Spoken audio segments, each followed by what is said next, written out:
I have with me today Amy Baldwin and April Lampert, and they are sex educators, authors, and co-hosts of the Shameless Sex Podcast. What the? Welcome to the show, ladies. Thank you for having us, Jesse. Thank you. Yeah, happy to be here. Absolutely. It's almost Christmas. I don't know when we're going to add this particular show, but Merry Christmas and Happy New Year to y'all. Merry Christmas to you and Happy New Year. Mm-hmm. So I got to ask, your podcast has a very interesting title, Shameless Sex.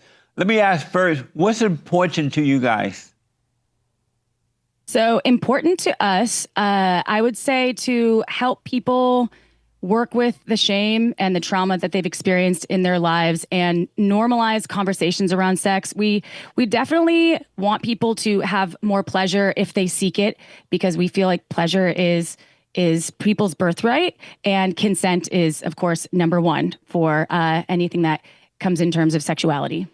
And so you want people to be able to, you're teaching people to how to have more pleasure when they're having sex? Yeah. Yes. So did you guys go to school to become sex educators?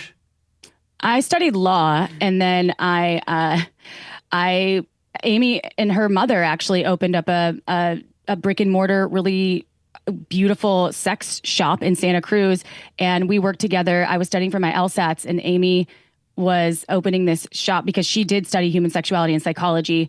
And then I had never been in a sex toy store in my life. So where I grew up in the Midwest, they were scary places, and I never had set foot in any of those kinds of establishments. So I didn't know what that would look like. And then she kind of brought me in, and it shifted my life into more of the business of pleasure. But Amy really dragged me into it. Okay. It's all her fault. I brought her into it. I was like, come on, you'd be really, really good at this. But ultimately, so when we opened up, the store was called Pure Pleasure Shop. Now it's still Pure Pleasure Shop online. But ultimately, our goal was to help people. First and foremost, we could have created a business model that was very much about like, just sell terrible products and make all the money. But what we wanted to do was to create a safe environment for all people, men, women, to come in, to feel like it was safe to ask your questions, to get your products, or sometimes they just asked questions and they left. That's fine.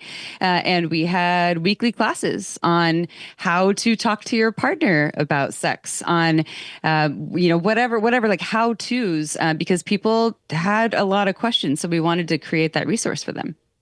Amazing. And I'm assuming that shameless means you have no limitation, right? No, that's not what it means. Not at all. No, there's lots of limitations. And so, again, what does shameless mean itself to you concerning sex? So originally, when we started the podcast, we chose the name Shameless Sex.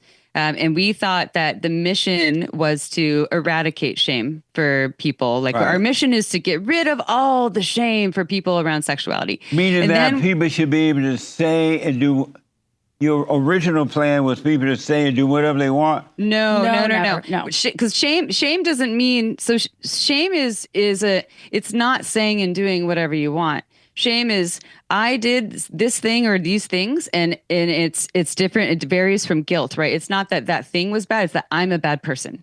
And so shameless sex is to help people with that original wounding of, here's what the things I did, and now I feel like I'm a bad person, and therefore the way I operate in the world is from that standpoint, which makes it so I can't connect with people. And in fact, I might even put my shame on other people and hurt them even more. But not even things that you did. People, like, think about locker room where someone shames the way your body looks. Yeah. Oh, your boobs are small. Oh, you haven't had your period yet. Oh, you have a small penis, or you're circumcised or uncircumcised. So that That's creates weird. shame. People think that they're bad because of the way they look, or, I can't do something this way, so something must be wrong with me, because they see something in the media like they could be watching a movie and think that love is supposed to be a specific way, and because they don't have that, or it creates shame, right? Yeah. So shameless sex is instead, so we move from the eradicating shame things. We're like, that's actually not helpful, because shame actually can be a teacher.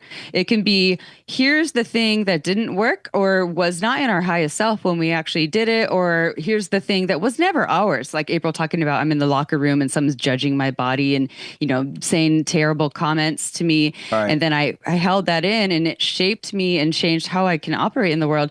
So instead it's us, inspiring people to discover those things within themselves, see how they affected them, and then to recreate their world, their way of being a sexual or relational being in a way that's really truly fitting to them, while abiding by consent with the outside world. Do you deal with men and women, or just women? Every person that's over 18. When men are with women who are into shameless sex, they just do anything, right? The men see them as sluts. What do you think about that? And they like, this is a slut. I would never marry this slut. It wouldn't be good to be a wife or mother to my children, but I'll slut around with her, but not marry her. What do you say to those women when it's known that they'll become sluts? Okay, so what defines a slut for that person? So what would be your definition of a slut, Mr. Peterson? It would be a woman that has no limitation to what she will do and allow to happen in sex. Whatever you want to do to her, she just lay there and be a slut. So I would say if that is not for the man that's involving the woman, then it's not the right partner for you. But the man want to have sex with a slut. He just wouldn't marry a slut. So then don't marry her. But it's okay for her to be a slut. Well, is it okay for him to be a slut? Well, men are not sluts, they're slut makers. Okay. So if you don't want to marry, it's all about a choice, right? If you don't want to marry that person, don't marry. That's a big commitment. Don't marry someone if you think that they're too much of something for you. That's not a reason to get into marriage unless it's not consensual and you have to marry them. Then you have to figure out how to work with that, right? Hopefully that's not happening in this. So how do you deal with the women who come in, you guys tell them what to do to not be, the shameless thing, and they get all the material, they go home and they have these guys, and after a while they start to feel like sluts because they see that the men don't want to marry them. What do you tell those women to do? I say, slut it up. Slut it up. Go be yourself. Sluttier the better. Just kidding. That is not what we do. Okay, so, we tell a lot of jokes, Jesse. This is part of our dynamic. Right on. Yeah, we're jokesters. Yeah. Sorry, I just couldn't help but laugh, about like a woman laying there being a slut. like you're just by laying there, you're a passive slut, right? And nice exactly. Slut. That seems not very slutty to me. No, actually. that seems. I know. I'm like, okay. So it's not about telling people do everything. That's not what it is. Do everything. But so like let's like make that a pivotal thing in this conversation. Shameless sex is not telling everyone do everything, 'cause that's what you should do. What we are doing is we are telling people that a lot of the stories and the shame and the trauma and the things that you've experienced or maybe even done it has an effect on who you are now, and that every person is different. Each individual, just like April says, is unique like our fingerprints. Everyone is very different in how they are as sexual beings. And so what we're doing is we're inspiring people to look at the stuff that is in the way and hurtful and making it so they can't thrive even outside of sex. Like maybe it's affecting their work life, their health, how they treat their bodies. Maybe they have addictions based on this. Oh, okay. So you're looking at, it's a holistic perspective. And then here is the information as the many ideas on how you can discover who you are uniquely, again, abiding by consent. So you're not like doing things outside of what other people are safe with in that same space. And then you live that life. And that might be getting married and having missionary sex with your partner and making 5 babies and never, going to church every Sunday and never looking at another body. It could be that. We would stand by that. We would teach that. It's just different for everyone. Amazing. And do you get your customers, are they educated people or professionals or Christian people? What type of people come in? We get all sorts of people. It would be probably mind-boggling to think about all of the different walks of life. We have had really religious people. We teach a lot of live workshops and events in Utah with the Mormon community. They love us. You teach the Mormons how to be shameless sluts? Well, really? There's no sluts. There's actually no. We don't call it shameless slut. Shameless sex. Yeah. You'd be surprised. I'm probably one of the most vanilla people you've ever met. I'm sure you have freakier bedroom time than I do, Jesse. Okay. Really? I'm actually not as like Amy and I don't have OnlyFans. We've never shot porn. We've never done any of that. We're educators. We're very. I mean, I think we're both brilliant women that want to bring the world into a place that doesn't have shame for things that I think maybe could have happened or could have occurred where they feel shame or trauma, right? Sometimes people have things happen to them when they're children that shouldn't have happened to them.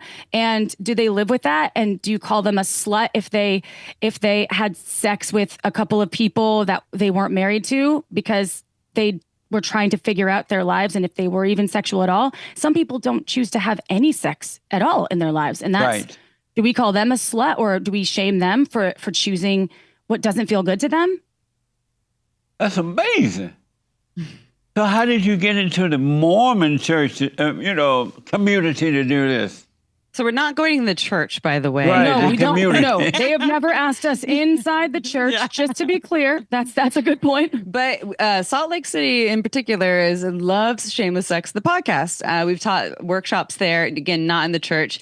And so we've gone to, there is a local adult store there and taught workshops there. Yes. Yes. And we've had Mormons who are still Mormons and Mormons who are people who are ex-Mormons come to those workshops. And, that makes sense.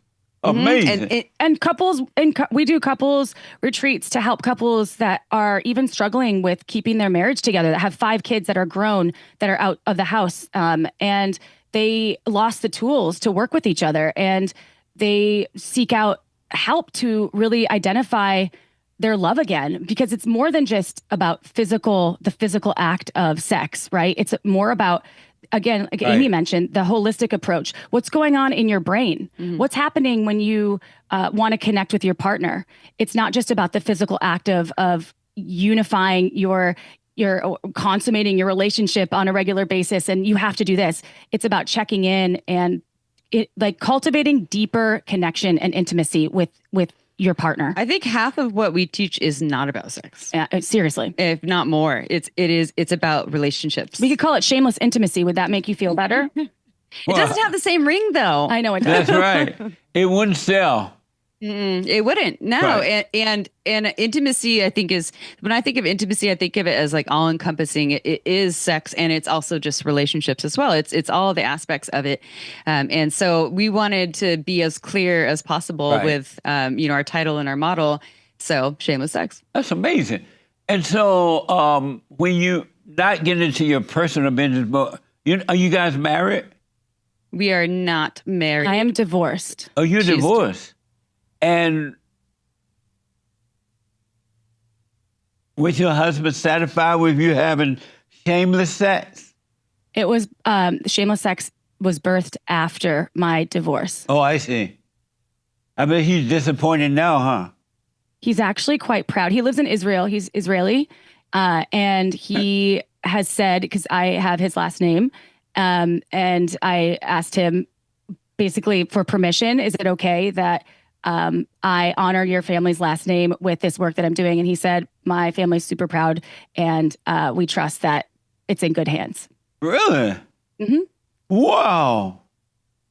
It took some time. That didn't happen right away. Yeah, it wasn't right. It wasn't right after. Oh, okay. It took a couple of years for that. We don't have any children or anything either, so. Oh, okay. Oh, good. Very interesting. Mamma mia. Amy, are you dating at this time? I also have a partner of over 5 years. And do you obey him? What does obey mean? Obey your boyfriend. What does it mean to obey? Meaning to obey him. Can you define obey, please? You don't know what obey means? I know what it means. I want to know what your what your definition of Interpretation. obey. Yeah, what's your interpretation? It's a word that has four letters, and I'm curious what that means to you. Like when you ask me that. For April, do you obey your boyfriend? I think that there is April knows what she's from the country. She knows what it means. there's mutual obedience, okay, when it comes to our relationship, because if he says something, he'll advise. And so I'll be like, I'm taking your advice, but I don't think of it as obedience. Like I feel like I have obedience training with my dog, so he knows how to sit. If my partner was like, sit down and don't talk, I'd be like, whoa, what's that about? Why? What's going on? Is this advice? That I'm adhering to? And for what? Are you looking out for my well-being on some level? So in terms of obeying, if he says, hey, that pan is hot, I'm going to obey that and not touch it. Right? How about Right. you, Amy? If you nag, you know how women love to nag and try to control and blah blah blah, right? And you were just going off, and your boyfriend said, "Amy, sit down and shut up." Would you obey him? Same as April. Same thing. Another thing that we do at Shameless Sex is we teach people about loving communication. So when he says sit down and shut up, in his mind or his body, he's feeling this is really irritating. She's irritating me. She's driving me crazy. Whatever. Yeah. So the higher road when someone's feeling, especially irritation, because irritation is a very controllable emotion, and especially how we convey it, he could, like April said, take a breath and say very lovingly, like April said, I'm having a hard day, or I'm really stressed, or I don't have room for this right now. I don't have a lot of capacity. And so maybe later I realize you want to talk right now, but I don't have any spaciousness for this or whatever. But yeah, if you said sit down and shut up, no, I would not obey that. Really? Wouldn't obey any human that said that to me ever. Really? And nor would I ever say that to any human, because you're taking away their autonomy and their humanness, and that's not fair. That's amazing. So let me ask: were women created to lead or to follow? I think humans are created and leaders will be born, and it could be any gender. It could be a person. It's built on persons, on people. Personhood. And so, are you guys Christians? I am not. No.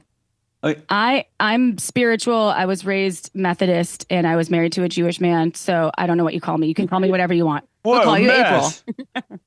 And so are you? So you're Jewish and not Christian?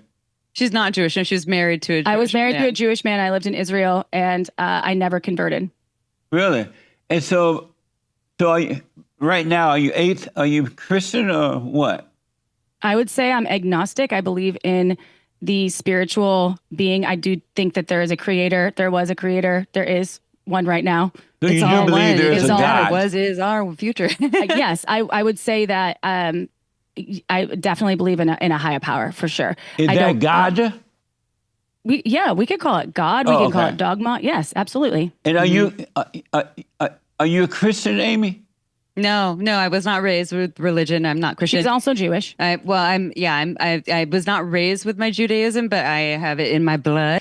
Love is my religion. And that is just goodness and kindness and the way that we treat other people. I value religion. I think it is so beautiful for humans, and we need it. Yeah. So were women created to lead or to follow by God? You're asking me now, right? Yeah. Okay. I'm same thing as April. I'm sorry, it's gonna be really boring. But I mean, I think that, like April said, people can be birthed or grow in this world and become leaders, and it seem like they have a divine purpose to be a leader, and that can be folks of all genders. I really don't think it is men or women. Yes, I understand femininity and masculinity being something that maybe suggests a power role versus or a leader role versus a supporter role, and I think even within those they can switch up and work together. Some of the couples I know that are married in long-term relationships, a man and a woman, and it works really well and it's really beautiful. You know, there's certain times where he's the leader and she's the supporter. I wouldn't go follower, but like, the supporter of that. And there's times where it flips and she is the leader and he's the supporter. And it's very applicable to those certain experiences. Would either one of you marry a man that will follow you? And that's all they do? No. Oh, I mean, I did marry a man that followed me, So she did. That's why you're not with him now, pretty much. right? Well, she learned the hard way. I did learn the hard way. And he is a phenomenal human. And yes, I needed someone a little bit more in his power. Let me ask, are you guys feminists? Feminists? It depends on how other people define it. Yeah. I mean, I would be, but my definition of being a feminist is, I think, yeah, of course, like equality for for genders, but also my feminism is very much just about like equality for all people. Like it's just, again, keep coming back to this, like the goodness and the kindness and the respect for all people, regardless of who they are, and gender doesn't matter. I don't care if you're a woman, you're a man. Are you a good person? Yeah. Are you a good person? And can you treat me that way? And can I treat you that way? We all treat everyone else like that? Absolutely. And do you guys support abortion? Yes, we do. I'm sorry? Yes, we do. Both of you? Yes. So you think it's okay for a woman to kill the man's child in the womb? I think that there are plenty of scenarios where it is necessary. It's a safety issue. It's a mental health issue. It's a safety issue for the child that might be born. And so to have that right when it's necessary is really important. Amazing.